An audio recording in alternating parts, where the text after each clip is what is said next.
Тогус Кумалак – одна из древнейших казахских национальных игр. Она помогает развить логическое мышление и сообразительность. Специалисты считают ее самой сложной среди игр интеллектуального спорта. Наши коллеги испытали свои силы в Тогус Кумалак и хотят поделиться с вами опытом.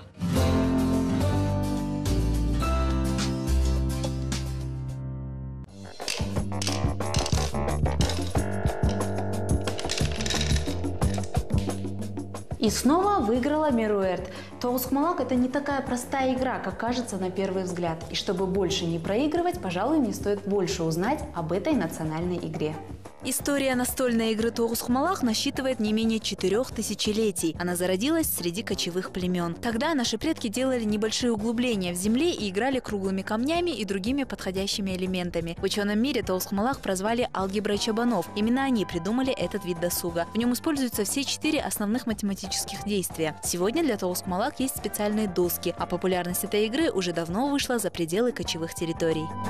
По последним данным, в Казахстане больше 100 тысяч игроков Тогус Кумалак. Игра становится все более популярной. Совсем недавно в Праге прошел чемпионат. Наши казахстанские игроки приехали оттуда с победой. Много соревнований проходит в Чехии, Швейцарии, есть и азиатские чемпионаты. Европейские страны все больше интересуются этой игрой. Сейчас многие говорят о том, что по популярности Тогус Кумалак стоит после шахмат. Мы, конечно, надеемся и хотим, чтобы игра стала олимпийским видом спорта.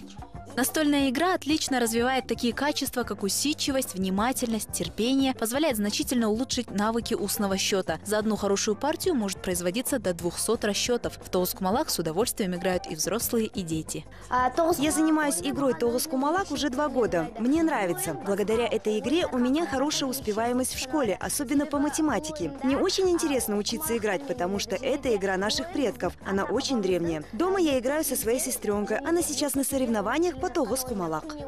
На первый взгляд правила игры очень просты. На игральной доске есть 18 ячеек, по 9 с каждой стороны. Их называют отау. К началу партии в этих лунках находится по 9 шариков. Кроме этого, есть еще 2 накопительные ячейки – казан. Игроки по очереди вынимают из любой лунки шарики и переносят их слева направо, опуская по одному в каждое углубление. Делать это нужно с таким расчетом, чтобы последний шарик упал в отау противника. Если число шариков в этой лунке окажется четным, все они становятся вашим трофеем и переносятся в накопительную ячейку. Главная задача игры – собрать как можно больше камней в свой казан.